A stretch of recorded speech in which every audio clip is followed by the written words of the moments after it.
Hola, mi nombre es Melissa Bello Pérez y voy a realizar un video tutorial de tipo pechacucha, en el que se va a hablar de los virus, viroides y priones, es decir, de agentes infecciosos. Este tema corresponde a la unidad didáctica de los microorganismos de la asignatura de biología de segundo de bachillerato. Bueno, pues entonces empezamos. Aquí tenemos el índice, en el que he organizado los contenidos de los que os voy a hablar. En primer lugar, veremos qué es un virus. A continuación os mostraré cómo es su estructura y su ciclo. Además, os presentaré otros tipos de agentes infecciosos. Finalmente, leeré unas conclusiones y, por último, leeremos la bibliografía. Los virus son partículas microscópicas de estructura muy sencilla y de tamaño inferior a los 2500 angstroms. Pueden contener dos tipos diferentes de material genético en su interior, ADN o ARN, y dependen de una célula huésped para su reproducción, porque carecen de citoplasma y no pueden realizar un metabolismo.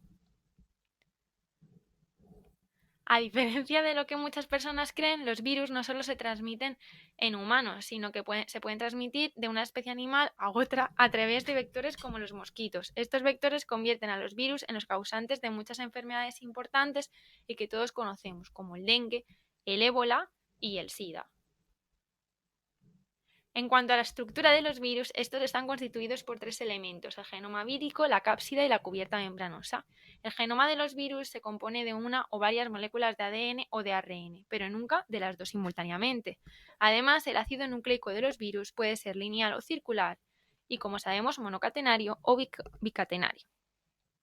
La cápsida es la cubierta proteica que envuelve el genoma vírico, es decir, es la que protege su ácido nucleico. El conjunto del genoma vírico y la cápsida se denomina nucleocápsida, que la cápsida está formada por capsómeros que son proteínas colocadas de manera regular y simétrica. Por tanto, según su disposición, distinguimos entre cápsida icosaédrica, helicoidal y compleja. La cubierta membranosa es una envoltura que rodea la nucleocápsida, compuesta por una doble capa lipídica procedente de la célula hospedadora y de glucoproteínas incluidas en ella, cuya síntesis está controlada por el genoma vírico. Su función es reconocer a la futura célula hospedadora e inducir la penetración del virión en ella.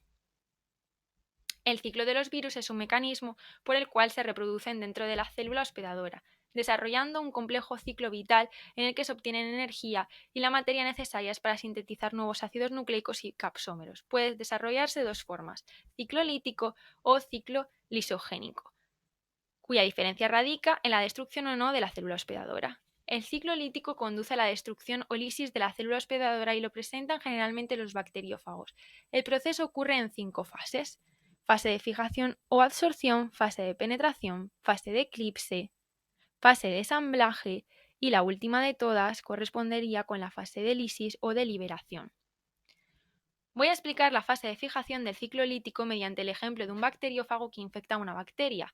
En este caso hay un reconocimiento específico. En la membrana de la célula hay unos componentes que se unen a la cola del virus. Tras la unión, el virus hace actuar a la lisozima, que es una enzima de la cola que ataca a la pared bacteriana y será la que produzca el orificio. En la fase de penetración, el bacteriófago perfora la pared celular mediante las lisocimas, que rompen los enlaces glucósidos y generan el orificio. El virus luego contrae la vaina de la cola y introduce su ADN a través del orificio generado, con lo que el genoma vírico pasa directamente al citoplasma bacteriano. Entra el ADN pero no la cápsida. A continuación viene la fase de eclipse, que se corresponde con el momento de mayor actividad metabólica, ya que la ARN polimerasa de la bacteria transcribe el ADN vírico. El ARN mensajero generado sirve de base para la síntesis de proteínas víricas, como por ejemplo los capsómeros, y enzimas como las endonucleasas o las endolisinas. En la penúltima fase del ciclo lítico, es decir, en la fase de ensamblaje, los capsómeros formados en la fase de eclipse se reúnen formando cápsidas, mientras que las nuevas moléculas de ADN vírico se pliegan y penetran en la cápsida. Es decir, en esta fase es cuando se producen los nuevos viriones que serán los responsables de la infección de otras células huéspedes. Por último, decir que en la fase de liberación conlleva la muerte celular, ya que debido a la acción de la enzima endolisina se produce la lisis de la bacteria. Esta rotura de la pared bacteriana permite que los viriones salgan de la célula y se encuentren en situación de infectar a una nueva célula, en la que se volverá a repetir las mismas fases del ciclo que hemos explicado anteriormente.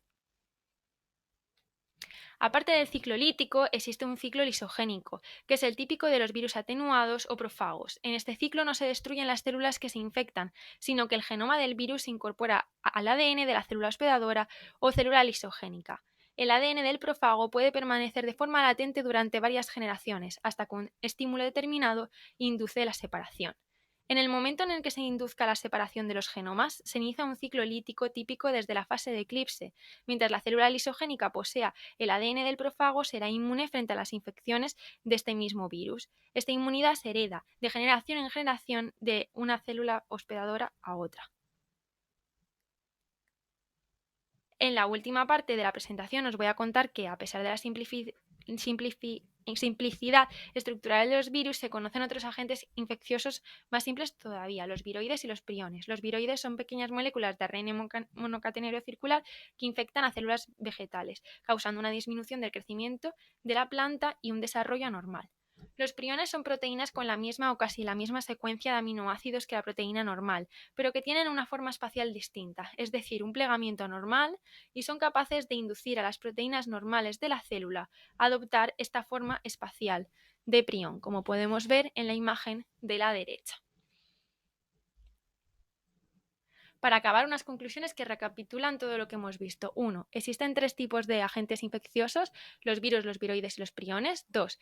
Los virus están constituidos por genoma, cápsida y cubierta membranosa. 3. Los virus necesitan una célula para reproducirse. 4. Los viroides son moléculas de ARN monocatenario. Y 5. Los priones se diferencian de una proteína normal por su plegamiento. Aquí os dejo la bibliografía donde he obtenido la información y de donde he obtenido las imágenes. Espero que este video tutorial os sirva de ayuda y sea de utilidad para comprender las diferencias entre los principales agentes infecciosos, o sea, los virus, los viroides y los priones. Muchas gracias. Esto es todo.